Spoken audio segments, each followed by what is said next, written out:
upright vacuuming, if there's an area that you're having trouble getting with just the vacuum, you can press this button back here to take both those out.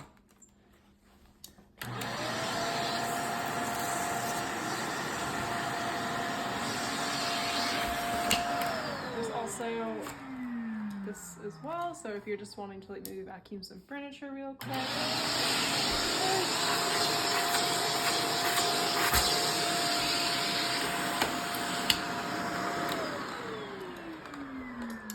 And then, once you're done vacuuming, you're going to dump this out. So usually what I'll do is I'll grab a trash bag, a vacuum bucket, or a trash bag that already has some trash in it, whatever you have around. I'm going to take this, I'm going to put it inside the trash bag so it doesn't fly everywhere. Press this bottom button to release, dump everything out, and then also check the top just to make sure there's nothing in there either. And then you're done.